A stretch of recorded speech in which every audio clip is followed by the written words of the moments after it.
Okay, good morning everybody. So today we are going to discuss the fifth week of this quarter's module, and this topic will be all about formulating predictions. Now, in this lesson, we are going to react to lay value judgment on critical values that demand sound analysis and call for prompt actions. So, we will also formulate predictions on social issues, okay? Now, being aware of what's going on and taking part in dealing with social issues around you are of great deals that will help you reach your full potential as a responsive individual in the story or in the society. Making predictions is a strategy in reading, and it involves the use of information from a reading selection to determine the upcoming events. Okay? So again, making prediction is a strategy. Okay, have you tried making predictions? Yes. Yes, very good. On what instances? On what situations? Dramas. Okay, very good, right? So you try, when you are actually watching a series of a K-drama, you are trying to make prediction as to what will happen in the next episode, right? Or as to what will happen at the ending of that story. Okay, or of that movie that you're watching. Now, learn the importance of making predictions and understand how to model predictions with tools such as the 3-column prediction list. Now, if you were to have your plan read, the lines on your palm would be examined to predict what will happen to you in the future. But when a reader makes predictions about a novel or textbook, specific details from the text are used. Now again, what is predicting?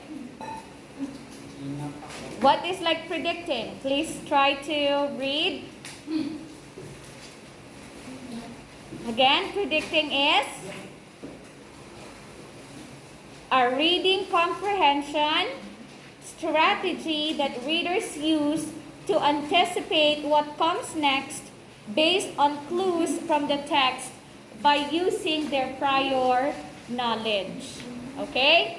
So from the word itself, predicting, you are actually using a strategy to anticipate. Okay? You're trying to anticipate what will happen next, and you are using your prior knowledge. Okay? In anticipating.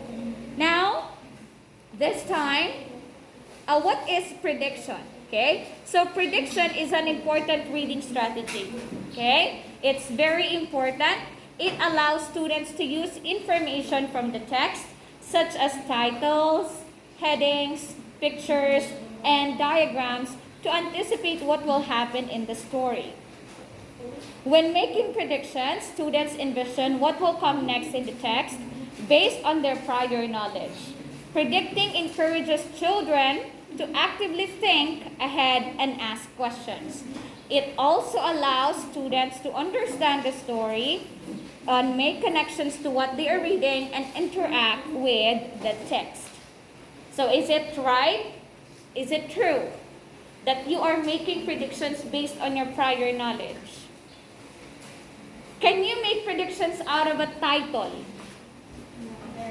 Okay, example, the one that we have read last time, the death with dignity. Can you make prediction of what will happen in that text that we have read based on the title? Yes. So what do you think was your initial, or what was your anticipation on that text that we have read last time? Oh yes, of course. So it was actually a story or a text about someone's death, right? But of course, with dignity, because that's what the title says. So you are just actually anticipating, or you are anticipating that that person did not just die without doing something for himself. Okay? Now let's see how to predict. So how do we predict? First, we'll look at the title, right? Before you read a certain text, what do you look at first? Of course, the title. Okay?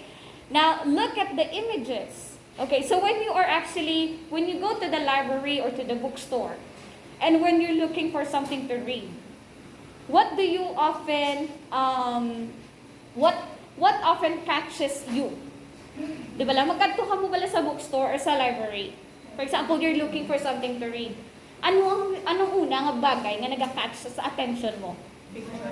Pictures ang libro. Images, right? And also, the title. Di ba la? If you go to the library, scan all the books there and read for each of the title, you consider them, right? If you think that you like that title, you get the book and you try to scan, right? If you think that you like the images on that book, you get that and you try to look at it. Or most of the time, we look at the beginning of the story, right? Or the introduction. Okay. Now, think about what you already know. So that's how you predict. You think of what you already know. Make connection to prior knowledge. Okay? And create your prediction. That's how you create. So we actually have like 4 steps. Okay? Look at the title, look at the images, think of what you know or use your prior knowledge, and then create your prediction. So we have examples there of a situation and prediction. Okay? Now, please remember that in making predictions, we use will or going to. Okay? To signify that it will happen in the future. Right? We are actually using the future tenses here because you are making prediction. You are looking forward as to what will happen. So you use will. So for example, the title is Death with Dignity. So what do you think how will you predict? So I predict that in this text, maybe the character or the subject of this text will die, all right? Or something will happen to the main character in this story. Okay? Now again, to predict what will happen next, we use will or going to. Future tense. Okay? Now, there's also some practice text there in your module for prediction evidence chart, which will be discussed more. Okay? And for your assessment for this quarter, all you just have to do is to read each situation carefully and predict what will happen by completing the sentence prompt. Okay? Do you have any questions? Okay, that's good to hear. So thank you so much for today and thank you for listening.